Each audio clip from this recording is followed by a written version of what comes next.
It's time! And now, introducing your host, fighting out of Las Vegas, Nevada, by way of Boston, Massachusetts, presenting live the Bostonian versus the Book. Follow the show on Twitter at Boston versus the Book.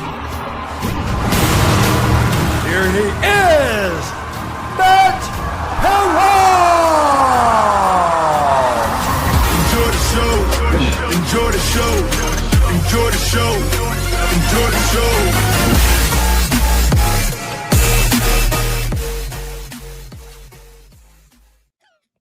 What's up, boys and girls? Happy Fight Song Friday. Welcome into the Friday episode of the Bostonian versus the Book. My name is Matt Perrault. We are live on YouTube and X at Boston versus the Book.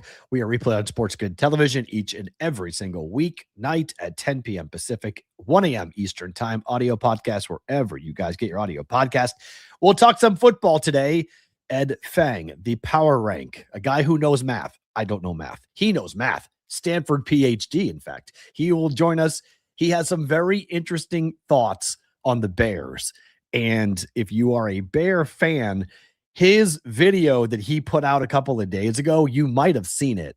It has become some point of a bulletin board type of situation for Bears fans because he is extremely low on Chicago and does not like their chances tomorrow up against the Packers. So he will join us. Opening line presented by Huel. We will talk about the win last night for Miami. It is a Fight Song Friday, so we will do the Miami Fight Song, and we'll get into tonight with Oregon and Indiana from a Fight Song Friday perspective. And then we'll talk some baseball realignment. It's that time of the winter when we start talking about baseball again, and we get into, well, if you're in a colder part of the climate, part of the country, you're going to start to think about spring training and truck day and all the fun things that happens in the spring. Realignment, again, is a conversation by Rob Manfred. He's talking about adding not just one, but two teams to Major League Baseball to go to 32 teams, but then to realign, not by traditional rivalry, but rather by geography and splitting the country east and west. And it doesn't matter what league you're in right now. And he makes a good point about the fact that the DH is in both leagues now. So what's the point? Playoffs are the same. It's a homogenized baseball product anyway. So why not do this? Go to 32 teams, take 16 teams on the West Coast and 16 teams on the East Coast. And you're going to add two markets. Portland and Nashville are the prevailing thought, as the NBA will grab Vegas and most likely Seattle. Well, now Portland, Oregon, and Nashville, Tennessee will become Major League Baseball markets in the foreseeable future. And that has been on the docket for most people in those markets for a while. Nashville has the NFL. Nashville has hockey. They want a third, and it's not a basketball market. You aren't going to go for an NBA team to go to Nashville is a bad idea. But baseball, very good idea. That's a baseball town. Same thing with Portland, where they've got one team. They've got the Trailblazers, and they want more. And you would come in and be the only game in town. Vegas has baseball with the A's, obviously moving here in 2028. So that took out this market for Major League Baseball from an expansion standpoint. Even though I like the idea of expansion, that's not going to happen for this market. We're going to get the A's. If they're going to be called that is somewhat a debate, but regardless, we're going to get the team that used to play in Oakland. It's going to play here in Vegas. So we'll do that conversation. We'll get into all that coming up here on the program. If you are looking for more fight songs, this is the last one. This is our final Fight Song Friday. We'll play 3 of them before we get done here for the football season. I can't believe we're down to just 2 more college football games. That is really a bummer that we're only going to watch 2 more college football games, because it was a ton of fun watching that last night. It's what happened last night. It's the opening line. It's all kind of rolled up into a Fight Song Friday for us here with the opening line.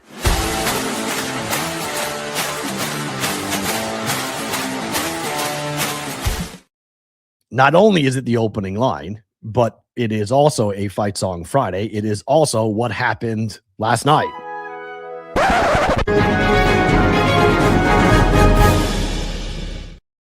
Opening line, what happened last night, is being brought to you by our friends at Huel. If you are watching this on video, you can take out your cell phone and you can point it right at the screen. That QR code is going to take you right to the high protein starter kit for Huel. You will get 20% off with the code BVB20. Now, why should you use Huel? It is the start of the year. So many of us have these New Year's resolutions. I've got one that you're going to keep. That is up your protein intake in 2026. It is hard to eat protein consistently. I'll give it to you, especially in breakfast, right? Eggs can get boring sometimes. Sausages can get boring sometimes. You want to have something different. Well, Huel can do that for you. Plus, it can help you lose weight because you aren't downing all of this artificial sweeteners and sugars. There are no artificial sweeteners. This is a gluten-free product. This is a vegan product. 35 grams of protein in the ready-to-drink bottles, or 40 grams of protein if you use the powdered shake, which is I tend to make because I like adding things, strawberries, bananas, blueberries, and whatnot. 27 essential vitamins and minerals by itself, but even more if you're adding fresh fruit or other things to your smoothie. Check it out here with Huel. 20% off their high protein starter kit with the code BVB, or log on to Huel.com/BVB20. New customers only. Our appreciation going to our friends at Huel for sponsoring I always do that. I don't know why Huel gets me to say the Daily Juice versus BVB. I don't know why that is. It's funny. I don't slip up in anything else except the ad read for Huel. I don't know why. It's a kind of a Freudian slip, I guess, on all of this. But it's a Fight Song Friday. I will give it to you. We got to give it up to Miami. They are in to the national championship, and they will play in their home stadium, which is unbelievable.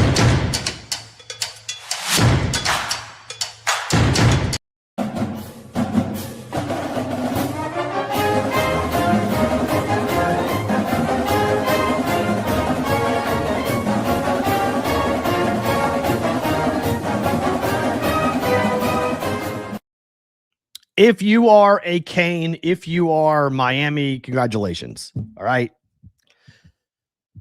You guys won the game. You were dominant on defense again. And really, it comes down to third down. Okay. If we're talking about what happened in the game with Miami and why they were able to beat all three of the teams they have beaten so far here in the playoffs, whether it be A&M, Ohio State, or Ole Miss, it is the defense. And the defense has been lights out, physical, dominant, dirty. Let's not forget that. They were dirty last night. But hey, it's a semifinal, and the referees make them throw the flag. I felt like that was the message in the locker room from Mario Cristobal and company, to be physical to the point where the referees have to stop you. And there were some flags, some late hits and roughing the passer, and there were some flags called for unnecessary behavior by Miami, but they were the more physical team again. For the third straight game, Miami was the team that took it to their opponent. And when we're playing football this late in the year, and these guys are playing this many games, if you are more physical, you can beat down your opponent and take their will. Now, I don't think that happened last night with Ole Miss. I just think they could not pick up the blitzers. They couldn't find a way to give their offense enough time to hit the big plays. Now, they got a big one, and Lacey's injury definitely altered the course of that game when he went for 73 yards to the house and tweaked a hamstring on that run. And he may have tweaked it when I don't know why he slowed down, but he slowed down, and then he looked back and he realized that there were two Miami defenders right on his back.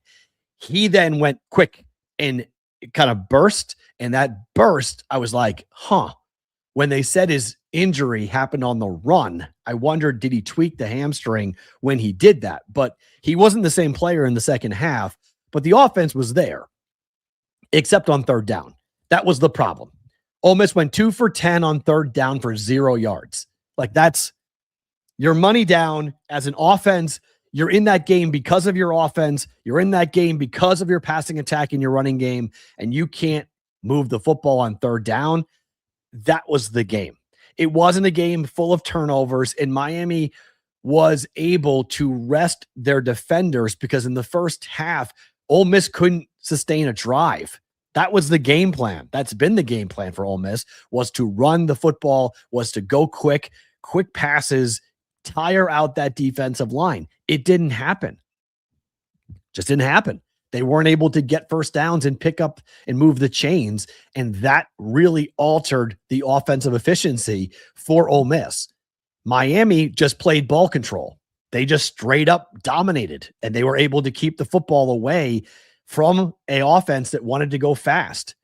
Miami is the only FBS or NFL team in the last 20 years to hold the ball for 40 plus minutes, amass 400 yards of offense, convert 10 or more third downs, convert multiple fourth downs, and have 4 drives of 13 plays or more, all in the same game. Like, that was a dominant performance by the offensive line by the Miami Hurricanes, again, which you would expect with Mario Cristobal in his background. Carson Beck got paid $4 million to go play his 7th year of college football.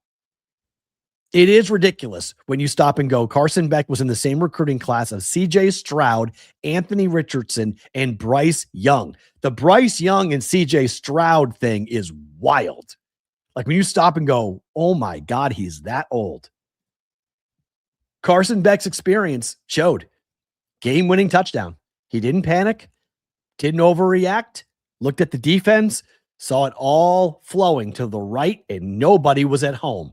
The defensive linemen for Ole Miss became undisciplined. They were tired. It was late in the game. They got upfield. Carson Beck is not a fast man, but he's fast enough. Heck, I could have run that in. There was nobody there. And he runs in the game-winning touchdown for Miami.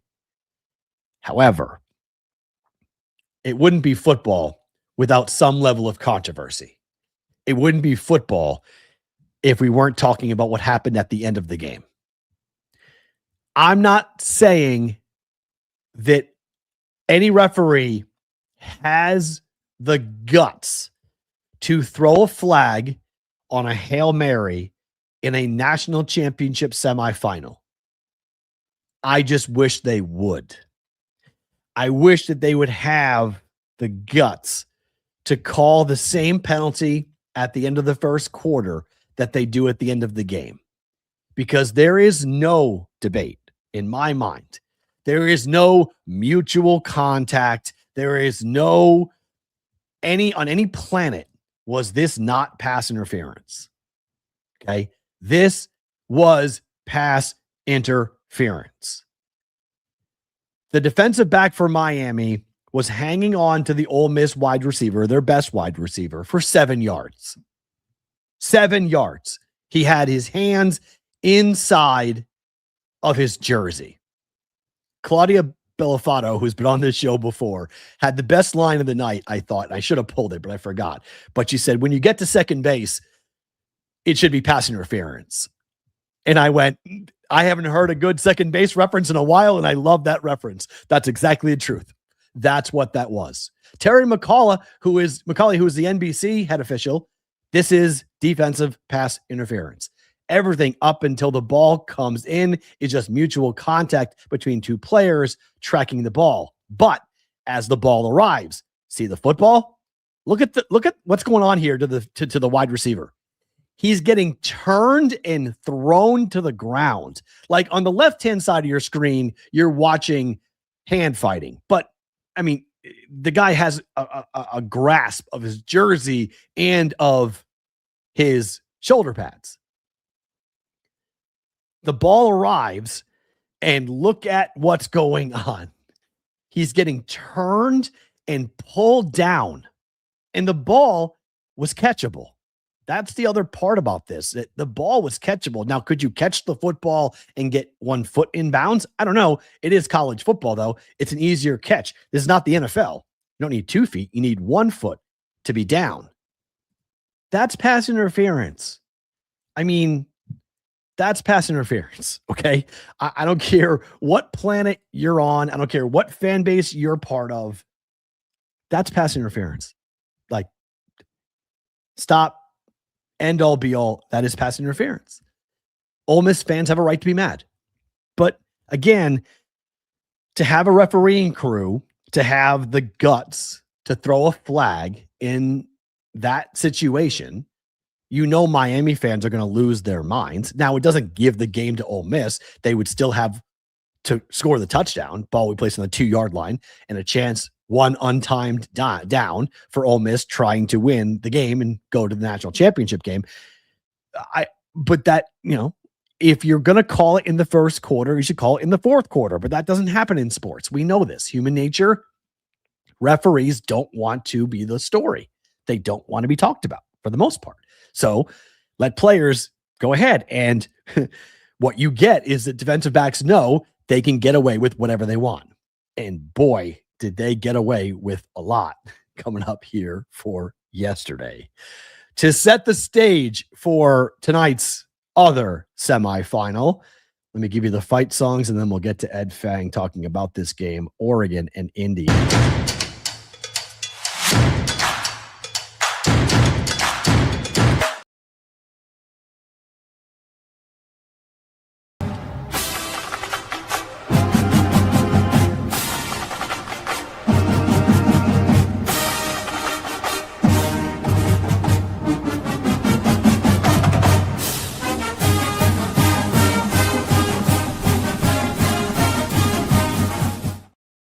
I don't know why I froze there, but I apologize to the Oregon fans. I wasn't trying to stall you. Indiana, your turn.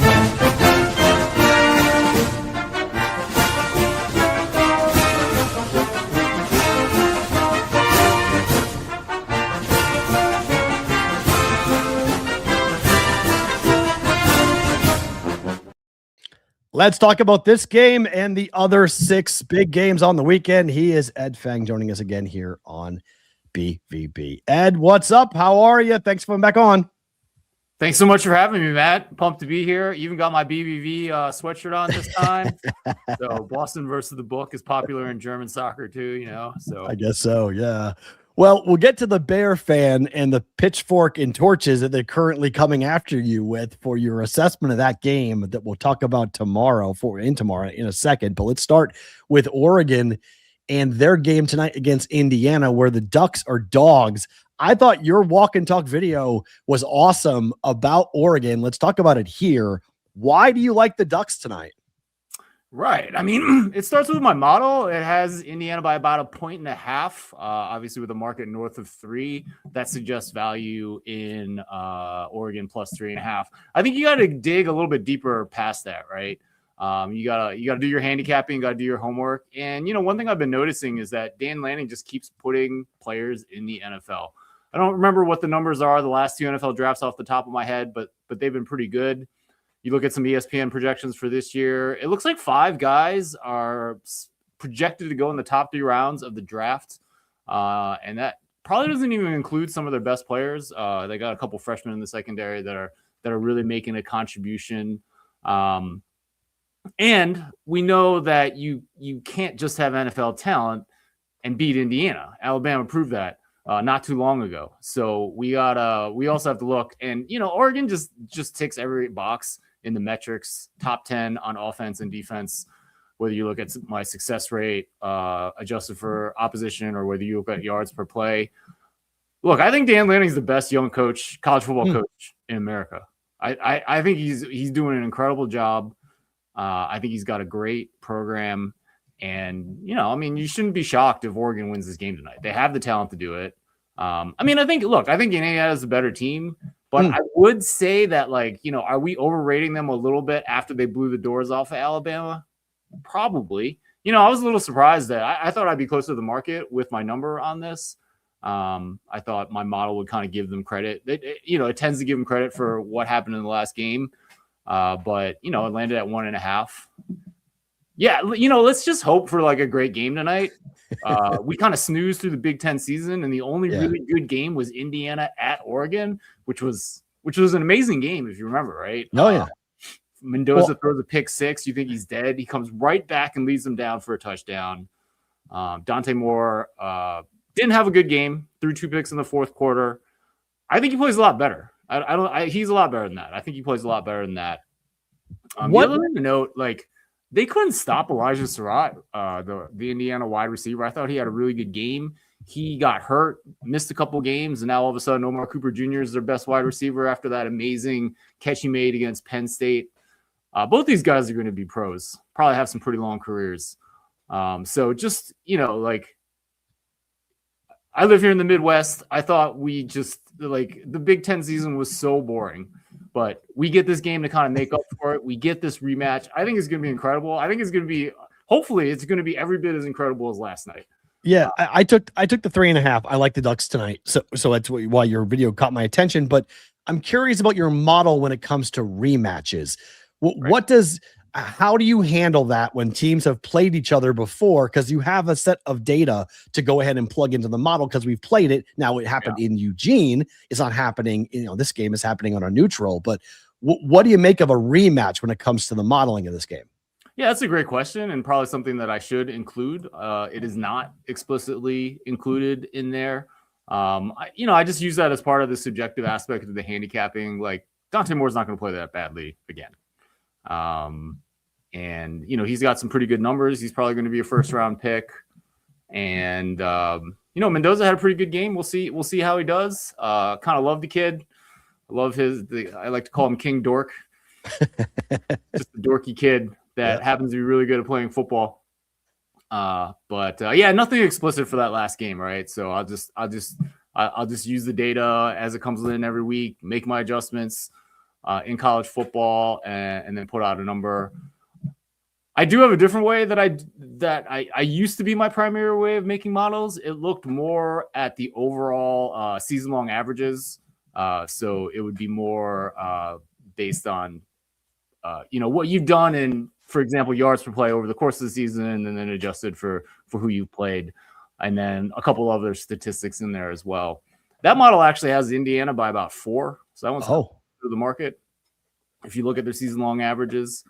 So I think the primary model, which I know to be a little bit more accurate, is a little bit more towards Oregon here. I like the Ducks. I think I'm with you though. I hope we have a great game. Last night was a lot of fun in the fourth quarter. Hopefully it comes all the way down to one game. All right, to the NFL we go, and the Rams, if it closes at 10.5, which it appears it's going to close probably 10.5 or 11. Yeah. In the last 25 years, this is the biggest number for a road favorite in the playoffs, in the postseason, in the NFL. The Rams lost to the Panthers already this year. Yep. Kind of a similar question in terms of the rematch situation. But what do you do with this, with the Rams being this big of a favorite, but when they played, they lost to Carolina? Yeah, I think it's a great question. I hate it, but I would lean Carolina plus 10.5 here. We know how good the Rams have been. They are excellent on both sides of the ball. Stafford's been amazing. And unlike Drake May, he actually has some receivers that you want to talk about that I think are elite talents in this league. And when I just do numbers based on the current season, so no priors, no recency bias, no nothing like that, I have the Rams about 8.5 points better than league average. That's pretty optimistic. The best teams are usually 7-8 points better than league average in the NFL. So if you want to get using my home field model, which is a little bit more in the playoffs, if you really want to get to 10.5, you have to assume Carolina's about 4.5 points worse than NFL average. Like I can't get there. Like the defense is about league average. Bryce Young's not good, but he can definitely fake NFL average on any given Sunday or Saturday in this case. Ted McMillan's a nice piece at wide receiver. Like I just don't, it's kind of interesting. We thought Carolina was about 4.5 points worse than NFL average at the beginning of the season.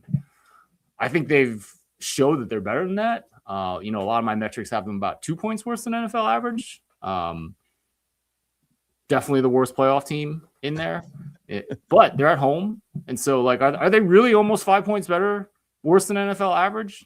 I mean, I think that's the question that you got to ask yourself when you're handicapping this game. So do I want to bet against the Rams? No. Yeah. Am I going to put a little bit on there before the game kicks off? Yeah, I am. I like the over in the game. I think it's too many points to lay, but I understand people. The pros have laid 10 and 10.5. The professionals are on the Rams to blow the doors off of the Panthers. I get it. That's a big number to lay in my mind. But so I'm going to give you the floor because we have Bears fans. We have a big Midwest contingency who watch the show both on replay and on Sports Grid, and their heads are going to pop when you call the Bears frauds. But you were walking and talking and hammering the Bears, saying that, and you had to correct yourself because you said they were the biggest frauds they didn't belong in the playoffs. Well, the Panthers, you just mentioned it, but they were this is the 2-seed Bears. Why are you so down on Chicago? Right. So, Matt, I mean, it kind of like, I started doing these daily videos kind of to be like you. You're doing the daily juice over there every day. And I'm just like, God, how does he do it? Well, let me try it out. I can't do as much as Matt, but I can pump out a minute every day, which is about what my attention span can handle these days. So that's what I do. And you're going along and in general, Matt, it's actually been going great. It's been pretty good for business. But this one on Monday blew up, and I don't know what it was. Because you pissed off. You called the Bears frauds. Like Bears fans are pissed off. It's not the first time I've called a team a fraud, right? So it's like, what was it about Monday at 8:05 p.m. that all the Bears fans were like pretty happy? So analysis is pretty simple. Like, I mean, you don't have to look too hard, right? It doesn't really matter how you do this. The Bears are worse than NFL average. By a lot of metrics and the ones that I trust the most. And they're 11-6 because they won a ton of one-score games. They were 7-2 in one-score games this year before losing their last two towards the end of the season. They've been leading the NFL in turnovers all season long. So when you're an average team and you win a lot of one-score games, you win the turnover battle. That's how you get to be 11-6. And so I don't know. I made I just took my easiest metric, which are my team rankings, take margin of victory and just for strength of schedule. That's how I got started in this business over a decade ago, and just told them that the Bears were not as good as NFL average. And, it's funny. I do feel like about 20% of Bears fans get it. Like they get that this team has probably been more successful. And the other thing is I have a 44% chance of eating a lot of crow, right? I mean, they're at home.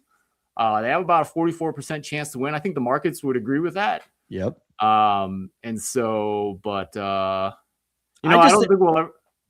I can't get behind the Bears because they're 2-12 in the last 14 games against the Packers. It's just history that just tells me, look, the previous 14 games have got nothing to do with what will happen on Saturday night. But in NFL history, it tends to go this way, where a young football team up against the established, quote, big brother, you have a head coach and quarterback combination that I like more than Ben Johnson and Caleb Williams. It just kind of comes down to that with Caleb Love for me, with Jordan Love for me, confusing basketball and football, Jordan Love having a chance to go. And I don't think they go far in the postseason, but I thought this was the worst matchup for the Bears of anybody they could have drawn in the first round. I thought the Packers were the worst that they could get. Am I wrong? No, not at all. And remember, 2-12, one of those wins comes off of who was it? One of the Packers receivers just couldn't catch an onside kick, right? The rules of the NFL are geared towards not letting you recover an onside kick these days. Oh, it was Dobbs. Dobbs couldn't catch it. Right. I was so mad. I've been betting against the Bears a lot, which this season, and that game made me so mad. My wife is like, "What? Why are you so pissed at one game? You never get like this." But I was the Bears won. I was on the Packers in that game, so I was like, "Let's go." Yeah. I mean, I was on the Packers these Bears. Look, I mean, I do think there is a path for the Bears to win this game, right? They do have a good ground attack. The Green Bay run defense has not been as good without Devontae Wyatt and Micah Parsons the last 5 games. They need to ground and pound. They need to hope this wind doesn't let their really bad pass defense get exposed by, I think, a very good Green Bay offense. So, I mean, there is a path there, but the Bears are just not a good football team. It's just so what Bears fans just can't accept reality, and maybe they'll be right and I'll be wrong. And on Monday, I'll come on here and say Ed and I were wrong. Yep. And congratulations to Chicago. But going into this, I just don't think this is a W for Chicago. I think this is the Bears. This was the worst matchup for them. If they could have played the Rams or somebody else, I would have given them much more of a chance to win. But in this matchup, this is bad. A divisional game against a team that owns you. Don't like it. Let's go to Sunday. And there's obviously a lot of people who are pointing at the Buffalo Bills and the pedigree with Josh Allen on the road. I'm one of them. He's 0-4 straight up. He's 0-4 against the number in the postseason. I know Mahomes and company. I get all of it. But this on paper, and this is what you do with projections and models, please tell me that I'm not crazy by looking at the running game with James Cook against this Jaguars defense as being the biggest problem for Buffalo, because they can't run, they can't win, and this Jaguars defense has not given up a rusher for 75 yards or more this season. Yeah, but I don't think. Hold on, let me look up where I have Jacksonville in terms of their run defense. So yeah, okay. So their run defense is decent. I got them 13th in adjusted rushing success rate. Look, I do think Buffalo has the weapons to ground and pound against this team. I think that's what they have to do. Josh Allen is Superman, and maybe he gets it done with whoever of those 6 receivers decides to step up on any given day. But that's not, yeah, we'll see. I do think they can run the ball on Jacksonville. The problem I have is that Jacksonville has been significantly better in the second half of the season than the first, throwing the ball with Trevor Lawrence. These splits are unbelievable. I try not to bias stuff, right? So whenever I've done this calculation for a couple of quarterbacks, but I split it up into the first 9 games and then everything after that to try to get an even split. I'm not trying to bias it towards, so-and-so player came in, although in this case, that happened to be when Jacoby Myers came on this football team. But, and I don't like to do the splits for anything except for like quarterback numbers, because we know quarterback numbers are the most predictive, right? When I take passing success rate, I know that's very sticky from early to late season. And we've seen examples where like a quarterback can put together a half season. That's amazing. So Jordan Love actually did this a couple years ago before that win over Dallas in the playoffs. It was his first year as a starter. He was terrible, bottom 10 in the first half of the year, and then was like top 3 the second half. Go down. They beat Dallas by 2 touchdowns. I think McCarthy lost his job. I don't even remember. But yeah. So we're seeing the same thing with Trevor Lawrence. He's the 5th best quarterback over the last 8 games when I look at passing success rate in the NFL. And it hasn't been Brian Thomas Jr. It's kind of been Jacoby Myers, but like Parker Washington has kind of been like the biggest weapon. This guy who didn't get a single target in week 1. So it's a mind-boggling kind of split. And Buffalo's pass defense looks pretty good in the numbers, but it's kind of a defense that I had some questions about the talent on this team. Christian Benford was one of those players that I didn't have a question about, and he's kind of dropped off this year. He's kind of been dinged up. They got some injuries there. I mean, there are a couple of injuries from starting some dudes that you just don't like, playing some dudes that you just don't want out there in a playoff game. So like, that's the matchup. Like, can they stop this Jacksonville pass offense that's been good? I think that's what that's the most important question to me, or that's the most interesting question to me. When I ran these numbers, I was shocked that I was only making Buffalo about 1.5 favorite on the road. I've not thought highly of this Jacksonville team until I ran those early late season splits. Obviously, it's tough in the playoffs. But you picked these 2 games. I think Green Bay is a really good team. I think Buffalo is a really good team. They're both on the road, and they both might lose. I like the Packers to win and the Jags to win. So I think the Bills are losing on Sunday. I think the Bills are losing. I just don't think James Cook is going to have the success he's had. And I don't believe Josh Allen can do it by himself. And I do not like that defense for the Buffalo Bills. And I think Jags being at home, I think that they have just shown that they are a dangerous team at home. I don't like them on the road in the weather, but I do like them at home in Jacksonville. And then finally, it all leads up to the Sunday night game with the Patriots in prime time. Everyone, speaking of frauds, you can make the same conversation with the Patriots if you want. And the people have said this over and over again, that this is a Chargers defense that's going to get after Drake May. the relatively unproven youngsters like Will Campbell are going to have a tough time stopping the pass rush, and the Chargers defense will beat the Patriots. And this will be a I got you, I told you so moment for people who don't think the Patriots are aren't 14-3 good right now. Where are you on Patriots Chargers? Yeah, I'm high on this Patriots team. I'm blown away with what Drake. I didn't know he was going to say that. I didn't know that. No, I'm seriously blown away, man. He's got Stephon Diggs and Hunter Henry out there. He's got some 30-somethings that he's turning into Pro Bowlers out there. Like a lot of the stuff I read with Drake coming out of college a couple years ago was not very optimistic. He obviously goes second. They were probably smart to not throw him in there into the fire. Right. And then, towards the end of last season, pretty good sample of like being NFL average with probably worse wide receivers because he didn't have Diggs last year. And then it's just come out. And, when I watch him play, like he looks calm out there. Like nothing gets to him, makes good decisions, throws the ball away when it's not there, which I think is a really, really important thing in this game of football. So I'm kind of blown away. Also, I think the pass defense doesn't look great in my numbers, but like I think a lot of that is because Christian Gonzalez didn't play the first 3 games, and they got torched by some bad quarterbacks like Geno Smith and Tua Tagovailoa. They're not bad, but they're not great either. You don't want to get torched by those guys. They're bad. Around. That was number 1 and number 2 in picks this year. You can call them bad. It's okay. They're bad. I guess Tua's probably going to get cut, and Geno's not playing next year. Okay. Nope. Let's call them bad. Let's call them bad. They're bad.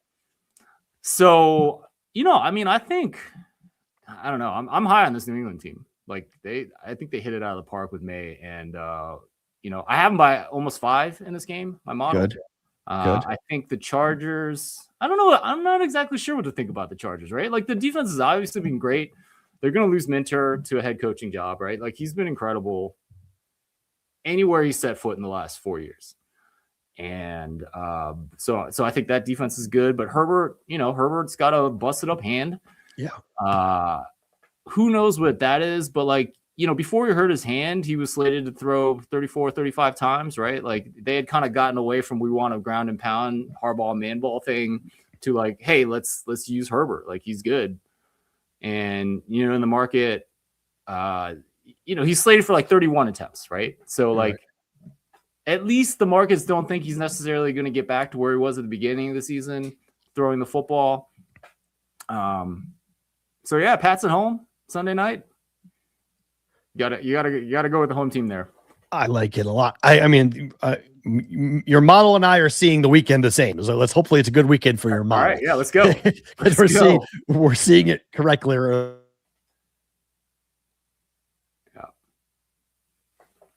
What has happened, in this season? There's been a couple of really interesting trends going on with underdogs in the playoffs and underdogs in general. The public got smoked for the most part this year.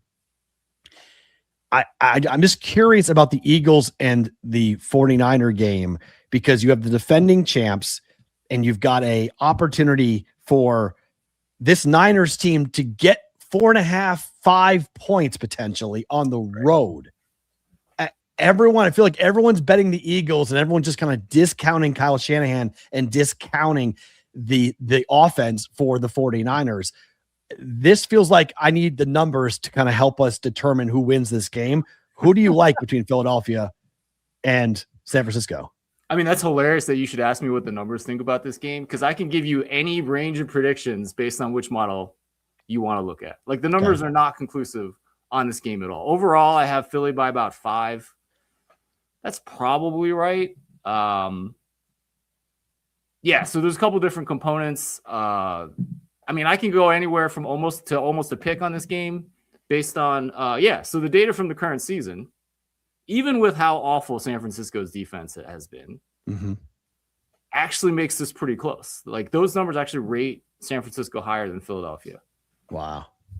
And, Philly would be a small favorite because they're at home. Right. So how much do you trust that? All right. So yeah, I think the questions are like, what's Brock Purdy and a busted up receiving core? I'm sure Kittle plays, but he's not 100%. Does Pearsall play? Maybe. And I think for Brock Purdy and the San Francisco offense, like that's not a problem against 30 out of 32 defenses in the NFL. I think it is a problem against Philadelphia. And Trent Williams not playing potentially is another problem for that. Yeah, that certainly doesn't help. And like a team that's struggled with run blocking and getting McCaffrey on the ground game, that certainly doesn't help. And like, I always try to fade Super Bowl champs coming into the season. Okay. But I kind of held off this year because they have so much good young talent on that defense. The Quinyon Mitchells and the Cooper DeJeans and, they've had a lot of young defensive players pop and stay in the league, and that's a credit to them. The other thing, I don't think Jalen Hurts is very good at football. Woo! Okay. So I don't think he's very good. A lot of my passing success rate numbers suggest that he's actually having one of his worst years in that regard. My numbers also suggest he's been incredibly lucky with interceptions. He should have thrown a lot more interceptions.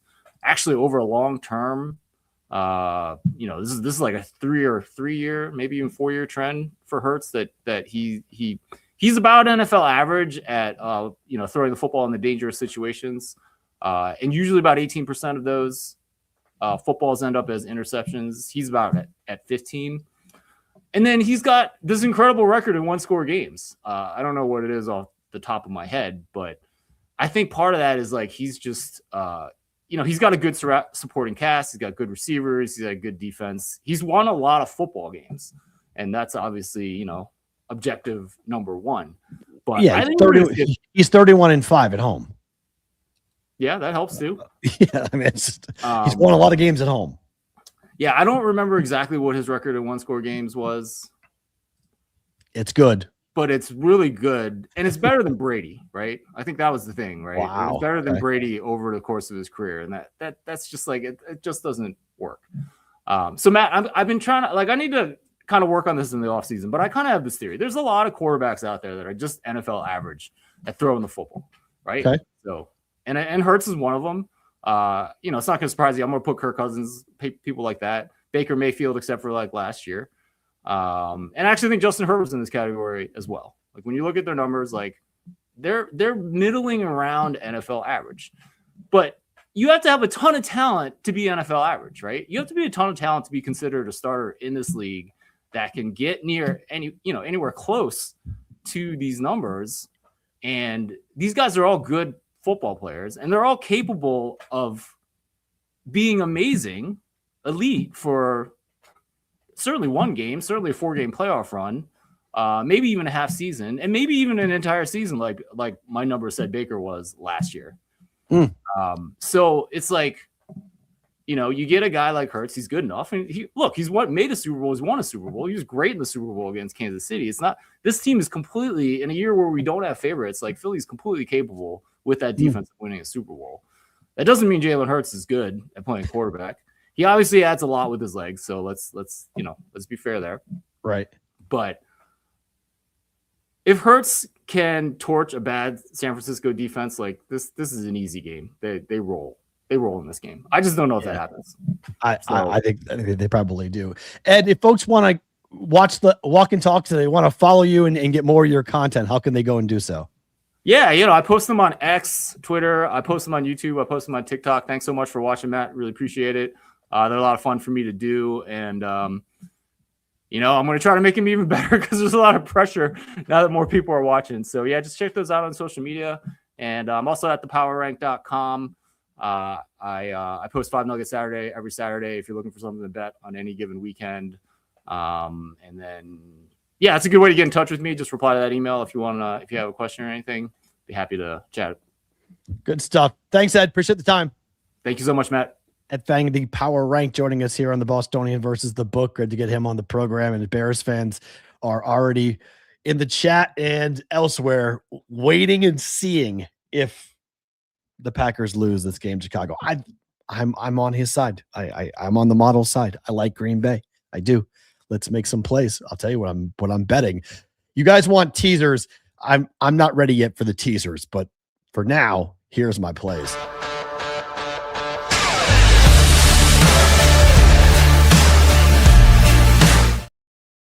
Just the Picks being presented by the Betting Pros Prop Bet Cheat Sheet is going to be loaded up week for weekend for prop bets. If you want to go check out what the algorithms are kicking out, Betting Pros, go download the Betting Pros app and search on the top the Prop Bet Cheat Sheet, or go to bettingpros.com/props. All right, for tonight, I am taking Oregon. I am going to go, Ed, you just heard about the model for the Oregon Ducks. I'm taking the 3.5 points. Do they win the game outright? Potentially. I know everybody in Indiana, you guys are in love with your team. You're in love with Mendoza. You're in love with everything, but I think a rematch situation here for Oregon on a neutral after playing and getting more established and getting Dante more to see more football, more defenses to be better. I just think this is going to be at the line of scrimmage here. Indiana's been extremely physical. I think the Ducks match up well. I think the Ducks can slow down that running attack. And there's a lot of debate about Mendoza in the NFL. There's a lot of debate about the success he's had in college. And I was watching a video yesterday, and there's a talent evaluator who's given Mendoza a 4th round pick, or he's a 4th round grade for the upcoming draft. Forget the number 1 pick in the draft. He's a one-read quarterback. And I think if that's true, and he's a system quarterback, I think Dan Langing's defense is going to have something to say tonight. Indiana may win. I like the hook. Give me the 3.5 for the Ducks tonight in the semifinal. And it could very well be Oregon, Miami coming up next week for the national championship game. The NFL on Saturday, I'm playing the over 46.5 in the Rams and the Panthers rather. I can't lay 10.5. The pros have laid 10 or 10.5. I think the Panthers are going to score. I do. At home, I think they score 17, 20 points. It was the same handicap last night. I thought Miami would score, and they did. I bet the over. The over flew. Same thing here. I think the Panthers score. I know the Rams are going to score, and getting Devontae Adams back in the red zone is tremendous. They'll have touchdowns, not field goals in the game for the Rams. That lets us go over 46.5. Totals up to 47.5 at something books, but I lead 46.5 here for the Rams and the Panthers. The Packers to win. Money line, -1. I don't like the 1.5. Just bet money line. If you can't access -1, just bet lay -1. But I think the Packers win. 12-2, Jordan Love, Matt LaFleur. I know Bears fans, you guys we're at home and you're really into your team, and you should be. I just think when the brackets came out, there were 2 things I was watching. I wanted to see who the Patriots were going to play. And if it was the Buffalo Bills, I was really worried. If it was the if it was the LA Chargers, I was ecstatic. The Patriots got the Chargers. Then I wanted to see about the Bears. And if the Bears could have a shot at taking on the Rams or playing somebody not named the Packers. And then they got the Packers. And I went, oh boy, because if Philadelphia was the 2 seed, you would have seen San Francisco go to Chicago. That matchup, I like a whole lot more. The Bears would have beaten the 49ers if they had played, but they're playing a divisional rival, a team that knows the market, the environment, the weather, everything. And the Packers are just better. They're just better. So give me the Packers. Same thought, and we talked about it with Ed. I don't understand this love on Buffalo. I don't know what season you guys have been watching to love the Buffalo Bills. I feel like the public is getting enamored by Josh Allen's career and not Josh Allen right now. The Bills have lost 8 consecutive road playoff games. This is not just Patrick Mahomes. This is going back to 1993. The Bills, when it comes to taking on talent like this, I'm sorry. This is just with Liam Cohen. Liam Cohen and the Jags have faced 4 teams this year who have allowed 4 yards or more on the ground. The Jaguars are 4-0 straight up in those games, and they're 4-0 against the spread. They've covered the spread by an average of 19 points. 19 points. The Jaguars aren't just beating bad defenses. They're killing bad defenses. The Bills are a bad defense. Okay. They just are. They give up too many yards on the ground, too many yards through the air. And everyone's talking about Josh Allen, and everyone's talking about this offense and James Cook, and you're forgetting about the defense. You're forgetting what Buffalo looked like this year. In particular, what Buffalo has looked like on the road this year in terms of points that they've given up. I mean, this is a Bills team that lost on the road to the Falcons, lost on the road to the Texans, lost, games that they probably should have won, that you're like, how did you go 12-5? These are games you should have won. They lost to the Patriots at home. Pats went up there and beat them. You're like, what in the world? They lost on the road to the Dolphins 30-13. They give up 30 points tomorrow. That's it. Or Sunday. That's it. They're gone. See you later. And I think the Jags are scoring 30. Okay. I think they're scoring 30. And look at the stats. Least yards get up in the air for the Buffalo Bills. Are you crazy? Let's go. Okay. Let's go through the numbers. If you want, Drake May threw for 273 yards on the road against them. You allowed Michael Penix threw for 250 yards against them. The Texans, these are bad offenses, okay? Davis Mills had 2 touchdown tosses in a 23-19 beating of the Bills. Like, go through these games. This is not something I would jump up and down about and be like, ooh, this is great. Okay, so they held Drake May to 155 yards passing in the game that they beat the Patriots. 35-31. Patriots scored 31 points in that game. They beat the Bengals 39-34. Joe Burrow threw for 284 yards in that game. I'm not saying Josh Allen's not great. Their defense is not good. Like, that defense is not good. And I also just think there's going to be a big problem here for this running attack against the Jacksonville Jaguars defense. I just don't think they're going to be able to run the ball the way they need to. Give me the Jags money line. I'll lay the points with the Eagles. I haven't bet this yet. Full disclosure, I haven't played this yet. I got to wait and see. The Trent Williams news, if he plays, I think it's a significant upgrade, and it's a reason why to bet the Niners to cover, not to win, but to cover. But for right now, gun to my head, have to bet it right now, I'd lay the points with the Eagles, 4.5 or 5 with Philly because of the banged up nature in going across the country. If this was a healthy 49er team, I think this team very well could have been the 1 seed, and they could have hosted the Super Bowl like Miami's hosting the national championship game. But that loss to Seattle was so devastating because it put them on the road in a really difficult situation. Should have won the division, should have been the 1 seed. Instead, it's a one and done for the 49ers, just given the injuries they're dealing with just too much. And then the Patriots laying 3.5 up against the Chargers. I know everyone's talking about the Patriots being frauds, and I know everyone's talking about the Patriots record and Stafford versus May for the MVP and all this stuff. And I think this is where ignorance is bliss from a Patriot fan perspective. I don't think they care what anyone says. They're too young. May, Campbell, these are guys that are just rookies and second-year guys. You've got a bunch of players on defense who are 3rd and 4th-year players that haven't been in the playoffs before, and they're at home. And the weather is going to be nice, so it's not going to be an issue there for the Chargers. But given the banged-up nature of that offensive line, no Joe Alt, and I think the Patriots are going to be able to run the ball. Enough. Not great, but enough. Everyone's talking about the metrics with the Chargers, and I understand. Chargers defense has been pretty good, but give me the Patriots. I'm laying it with the Pats, -3.5 for New England. We'll save Monday for Monday's show. We will talk baseball realignment a bit during bonus time, but until we get there, let's talk news of the industry.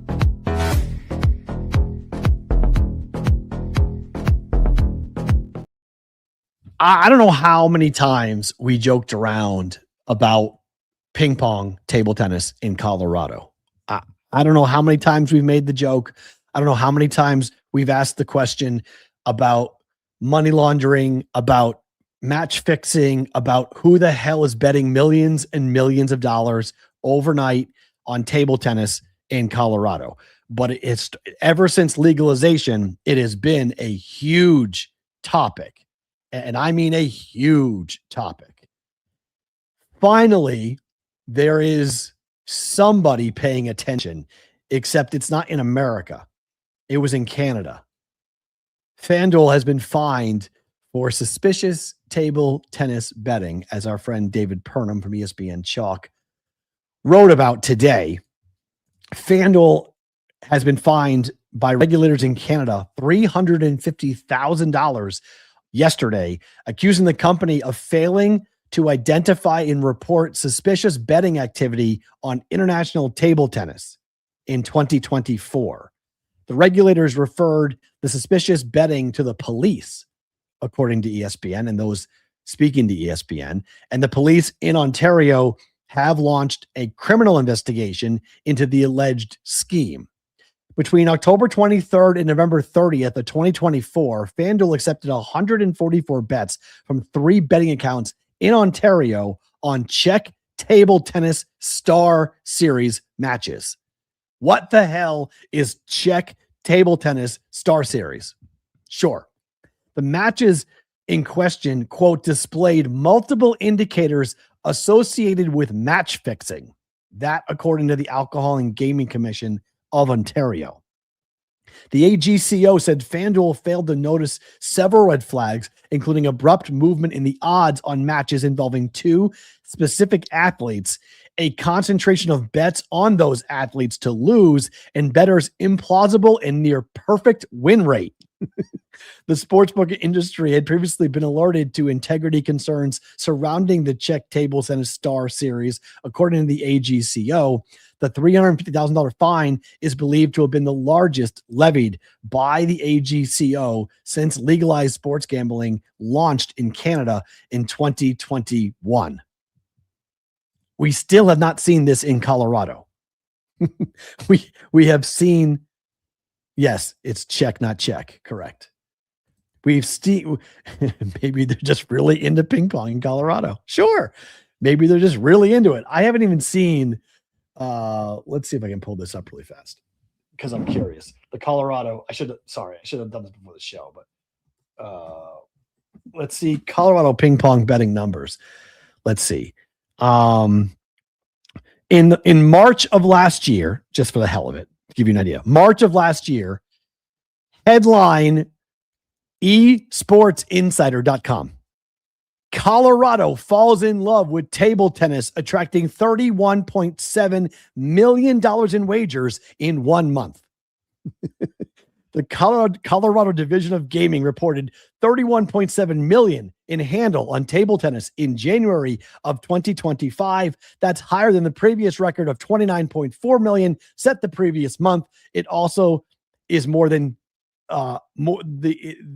it is also more than the amount staked on soccer, MMA, and the NHL in Colorado. So why does table tennis without any local stars or leagues attract more betting interest than hockey, with the Avalanche riding high in the West? This was last year. The answer tells us much more about the mentality of online sports bettors, the type of sports they like to wager on, and how to structure table tennis. So how the structure of table tennis matches makes it the ideal content to satisfy their appetite. We're trying to justify this. Like, this is the definition of you are peeing on me and you are telling me it's raining. And I'm going, oh yeah, correct. It's cloudy today. That's sorry, guys.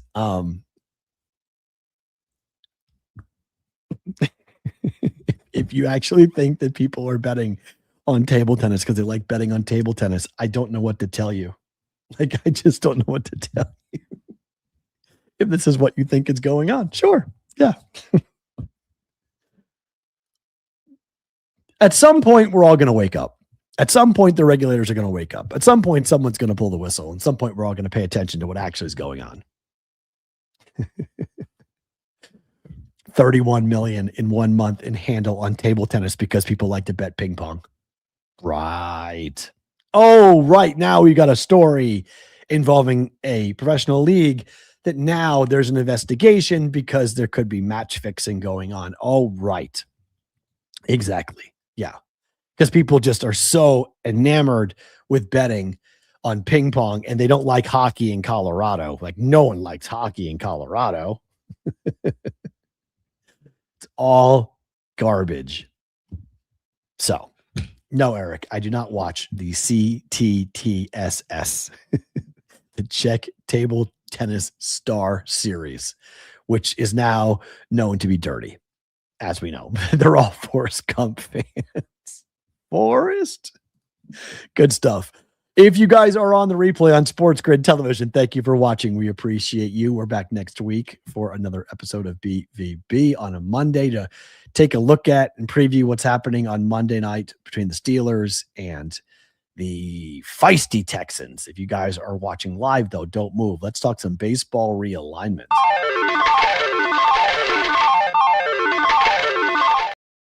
All right, this happened on WFAN in New York, where Rob Manfred has now admitted that they are serious about expanding Major League Baseball to 32 teams. They would go and they would add markets of Portland, Oregon, and Nashville, Tennessee. 2 markets that I think are decent. The reason being he wants to expand to 32 and then break Major League Baseball in half, West and East. As what Rob Manfred said on WFAN, as picked up by Yahoo Sports, quote, if you play geographically, we get in a postseason, we have those 4 window days that I love, right? You get 4 baseball games in a day. It's awesome. But when you think about the fans in individual markets, you always end up with, because of the way we're set up, you get Boston versus Anaheim in one of the early rounds. So you're either going to be too late for the fans in Boston or too early for the fans in Anaheim. So if you realign geographically, you would look more like other sports where you play up east into the World Series and west into the World Series. And that 10 o'clock game on the West Coast that sometimes is a problem for us because a primetime game on the West Coast for the 2 teams that are playing. So there's a lot of advantages to it. What would it look like? Here's a hypothetical. This is not anything real. This is not from baseball. This is from Yahoo Sports. This is their thought as to what baseball would look like. The Mariners, the new Portland franchise, the Giants, and the Dodgers. If you're Seattle, you're like, for real? We got to face the Dodgers? Great. The Southwest would be the Angels, Padres, A's, and the Diamondbacks. The Padres would be in love with that. I think so would the Diamondbacks. I don't hate that. The South would be Rangers, Astros, the Rockies, and the Royals. The one outlier there would be Colorado. That's a little strange, but there's no real great place to put them. So you have the Texas teams and you have the Royals. The Midwest one, you'd come up with a better name than that, obviously, but the Twins, Brewers, Cubs, Cardinals. If you're the Twins, you're like, seriously? We got to go face those 3 teams? That would stink for the Twins, but geographically it would make a lot of sense. I would rather put the White Sox into that division. I would flip the Twins and the White Sox, and I'd put White Sox, Cubs, Brewers, Cardinals. That's a hell of a division. Twins, Guardians, Tigers, Reds makes more sense to me. So I'd put the Twins down. Yankees, Red Sox, Blue Jays, Pirates, poor Pittsburgh, but that's a good division. Mid-Atlantic, Nats, Orioles, Mets, Phillies, like that. And the Southeast being the Braves, the new Nashville franchise, the Rays, and the Marlins. That also makes sense. It's not a horrible idea, okay? Because of the fact that we have decided that baseball is not going to be different, meaning one league plays one way and another league plays another way. We're not doing that anymore. So now we have more flexibility with swapping. You just have to make sure you keep natural rivalries. Like the Yankees and the Red Sox have to be in the same division. The Cubs and the Cardinals have to be in the same division. Other than that, though, you can be a little bit on the more flexible side as to who I would like the Mets and the Yankees and the Red Sox all to be in the same division. Like if I'm picking, if I'm going to go ahead and schedule that, I would rather, I would rather have Yankees, Red Sox, Blue Jays, Mets. And so I would take the Pirates. I'd put the Pirates in the Mid-Atlantic with the Nationals, Orioles, Pirates, and the Phillies. That would be the easiest walk in the park most years for Philadelphia to win the division. But I think that would be, you can't look at it like that. You have to go by geography. And geography-wise, Pittsburgh, Washington, Baltimore, and Philly, I like. I like the Mets, Yankees, Red Sox, Blue Jays to be together in one division as well, because they would just beat the hell out of each other. I think that'd be really fun. So I would swap the Pirates and the Mets in the Northeast and Mid-Atlantic. I would swap the Twins and the White Sox and have it be the White Sox, Brewers, Cubs, Cardinals, and the Twins, Guardians, Tigers, Reds. It could be fun. I'm not completely against it. A bunch of years ago, I would have been completely against it. But now, if we're going to expand and go to 32 teams and then talk about geography and travel, it does make sense in today's baseball world of when are these games being played and what markets are you going to have the games airing in. It makes more sense to have West Coast, East Coast. Time change wise, it makes more sense. So I get what he's trying to do.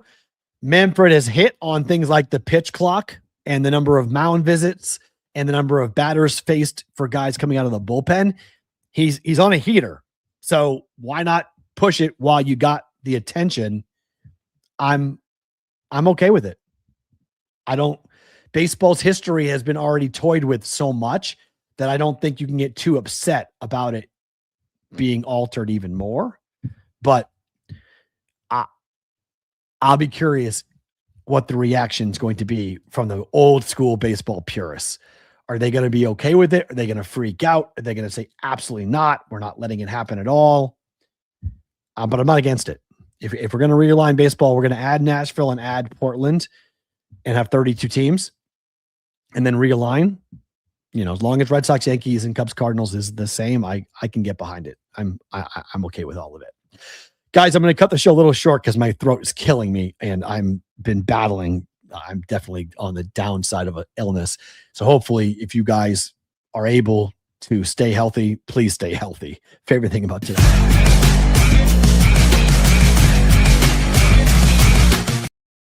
Favorite thing about today for me is that I get to sit for a bit and rest my voice and try to get healthy. And I sound better than yesterday. Oh, that's good. I appreciate that. Okay. That's good. Drugs were working, I guess, on this. My throat doesn't feel better. I can tell you that much. My throat doesn't feel nearly as better, but I get to sit and chill for a little while and try to take as much Zicam and vitamin C to get healthy as we're into this part of the time. Heck, if I'm going to get sick though, this is the week to get sick. Fun game tonight. I like the Ducks. 2 games Saturday and then 3 games coming up on Sunday. Monday, Steelers, home game. Monday night, playoffs, Texans. We'll break it all down coming up on Monday. Have a great weekend, everybody. Thank you for being here. We appreciate it. Talk to you Monday for a new episode of BVB.